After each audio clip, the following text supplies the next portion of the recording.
But I moved about 20 miles away, became a deputy sheriff in a far eastern Tennessee county up in the mountains. Very rural area. Cows outnumber people 5-1 up there.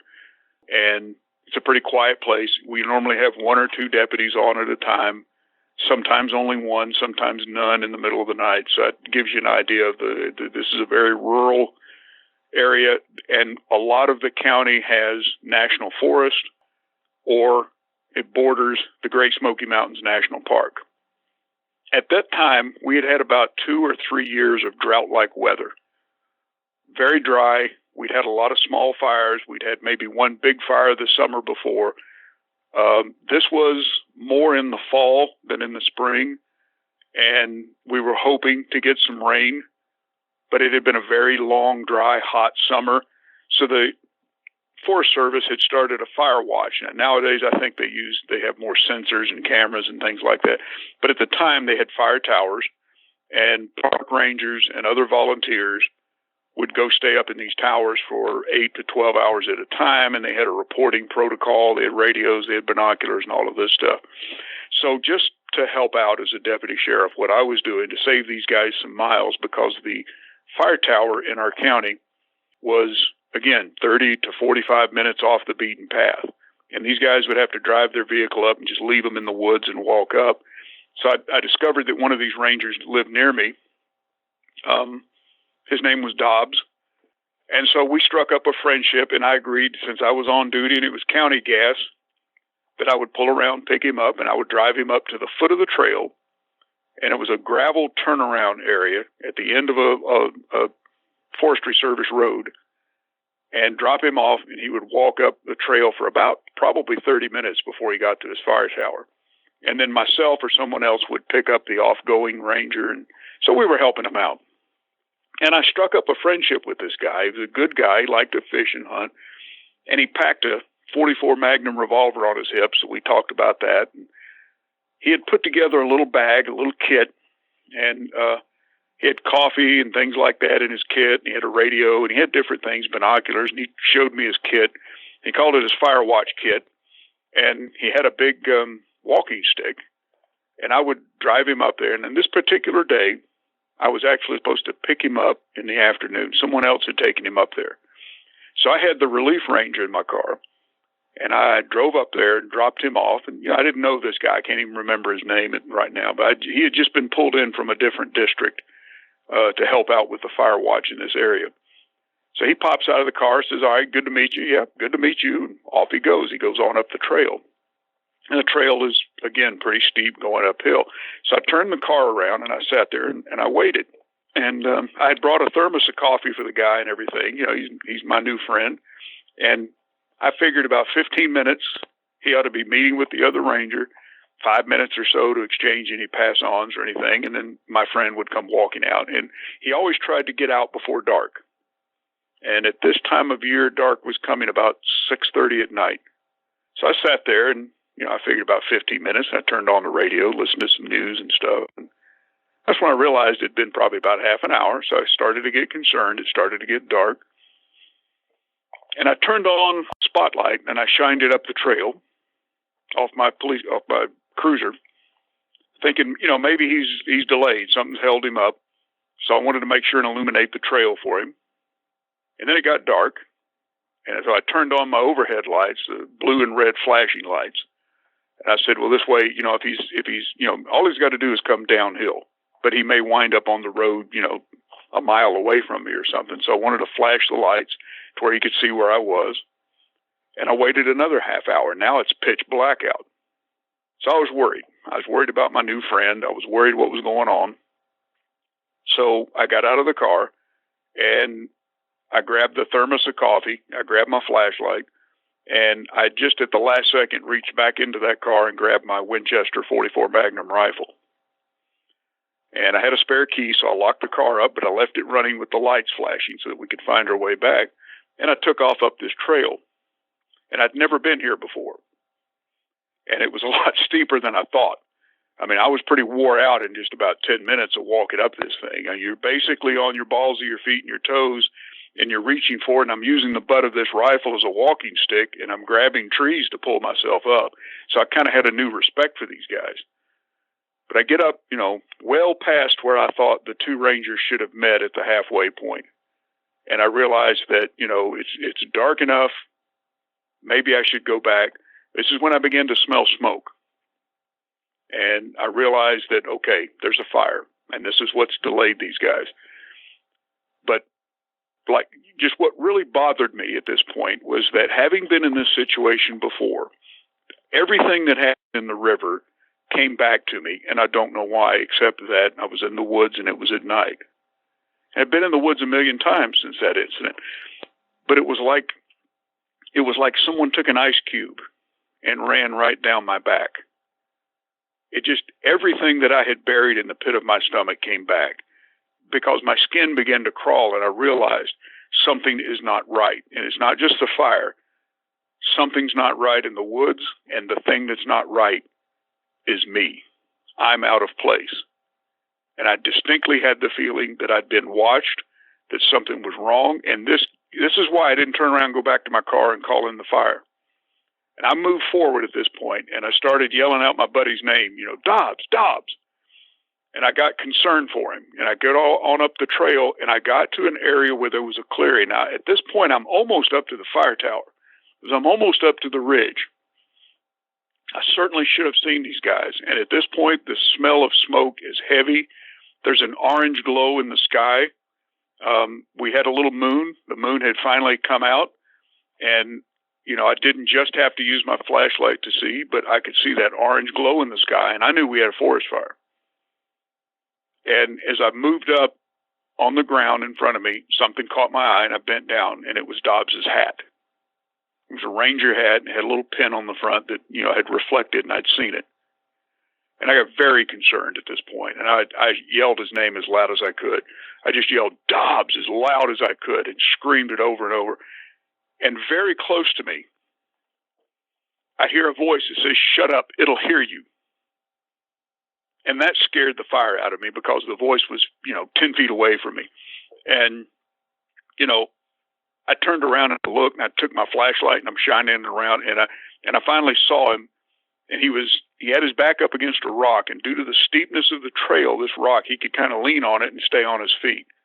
And there were some scrub cedars, and he was kind of crouched, leaning backwards on this rock. And I just looked at him, and he said, "Turn that light off. Get over here. It'll hear you." And so I did what he said, and I was walking over to him, and that's when it hit me. "But what do you mean, it will hear us? What are you talking about?" And we got over there, and he just pointed, and he had his gun in his hand.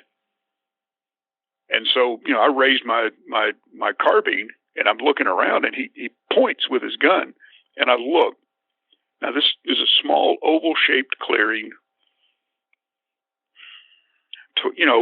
From our side of the clearing, we were just inside the woods. To the far side was maybe 35 yards. Not a long distance. I had shot that distance with a handgun easily. And, the smell of smoke was heavy in the air. The orange glow from just over the ridge. I knew if you'd walked over top of that ridge, you'd been able to see the fire. And there was just enough moon to where when we looked across that clearing, and standing right at the edge of the clearing, we saw it. And it was tall. It dark. It was more backlit than frontlit, so I really didn't get a lot of facial features or anything like that, except that I could see that it was tall. Its arms extended pretty low, like down almost to its knees, if not past its knees. And it apparently was moving diagonally, which would be the way the slope would go. But it had seen and heard me, and so it turned at the waist, and it was standing there frozen, just like we were. And Dobbs was pointing his gun in its general direction. I instinctively pointed my gun at it, and this thing stood there and stared at us, and I could see it had very large eyes, like a horse's eyes. And there was just enough light to where I got a little reflection off its eyes. And other than that, I didn't get any impression from it, except there was just no sound in the woods. You'd have thought all kinds of animals had been running and all kinds of stuff. That happened later. Right then, we were just frozen. and it was staring at us. And I knew by the way that the light was that it could see us plainly, and we were staring at it. And this was not a 1 second encounter. This was 30, 45 seconds of staring at this thing. And then it just crouched.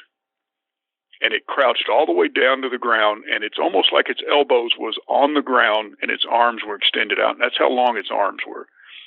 And it just crouched, but the entire time it never took its eyes off of us. And when it moved, I saw Dobbs react with his gun, and I thought he was going to shoot him. And the first thing that came to mind was my Uncle Bill scaring the bear, you know. And I just pushed his arm down. Don't shoot it. It's not that I don't think we would have killed it. Just something told me don't shoot it. And we watched it, and it sniffed at the ground, and it used its arms to rake up some grass and sniff. And just as abruptly, it stood up, and it walked backwards into the woods. And by backwards, I'm talking about it took a step, a very deliberate, and then another deliberate step, and then another deliberate step until it was far enough into the woods to where we really couldn't see it. And I'm sorry, bears don't do that.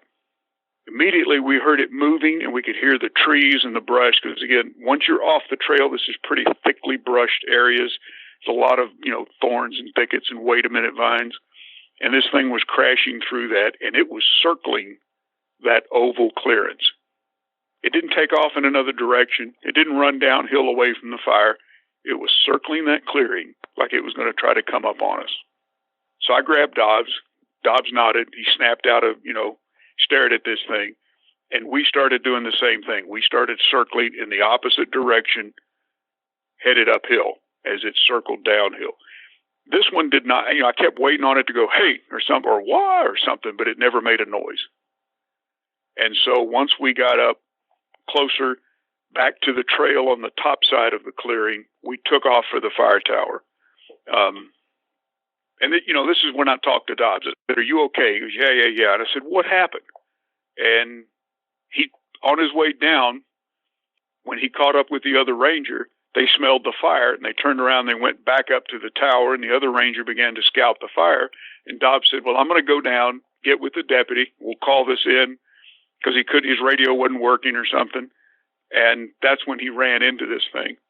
And he said, it was a little more daylight then, but he said as he was walking down, just as he saw it cross the trail, this thing turned and saw him, and they stared at each other on the trail. Now, this is hearsay because I'm telling you what Dobbs told me. And Dobbs just looked at it, and this thing yelled at him, and he turned and ran off the trail. He said the creature just chased him like it was charging him, but stopped about 15 feet away from him and then just yelled. And during this time, Dobbs had dropped his backpack, dropped his walking stick, and he was fumbling for his gun. He said, before I got my gun out, this thing just kind of shook its head, turned around and walked off, but it grabbed his bag and just cocked back and threw it as far as it could as it walked off. And so when that happened, Dobbs headed across the clearing, and when he got to the other side, he saw it again on the north side of the clearing, and that's when he stopped and crouched because he thought, I don't want this thing trailing me through the deep woods. At least in the clearing, I can see it. He must have been there several minutes until I came across him. Well, that night, after he gave me the Cliff's Notes, like basically what I told you as we got to the fire tower. But the other ranger had notified other rangers. They'd notified, volunteer fire department, the rural fire department, and we had people coming up the trail. We had animals running. We had, you could see deer bolting across the clearing. Fortunately, the fire was not as, it was not a great fire, but we did get the range. And within a day or so, they had that fire under control. But we had 15 or 20 up there within half an hour of this. So the fire took possession of what we were thinking. And once there were plenty of people around, I kind of looked at Dobbs and saluted, and I'll talk to you later, basically. I went back down. I got my cruiser. It was almost out of gas. I had to go down and get gas. So the fire was the news for the next couple of days. and I didn't see Dobbs. A few days later, I got a hold of him because I knew where he lived, and it was raining by this point, which always helps whenever you have, a drought situation and fires. So we agreed to meet up for a cup of coffee, and he basically expounded on what, I had just told you. And it's been, 30 some odd years, but I do remember that he said it was big. It was built like a basketball player is what he said. It was like 7 foot tall, but not chunky, not fat. Bigger in the shoulders than it was at the hips. Long arms, black furred. And he just described the face as being, just an animal's face. But the thing yelled at him so loud that he wasn't sitting there writing down a description. I asked him, I kind of mimicked the sound of it, and he goes, yeah, it's kind of it. So we never really agreed. I never figured out if it was making the same kind of sounds that I'd heard 12, 13 years before. So, I'm not trying to say it was the same animal. I don't know what it was. But, both of us agreed as we sat there one night and had cigarettes and coffee, it was no damn bear. I've hunted all over the United States. I've been to Idaho. I've hunted up in Wyoming. I've hunted here in Missouri. I've hunted in Texas.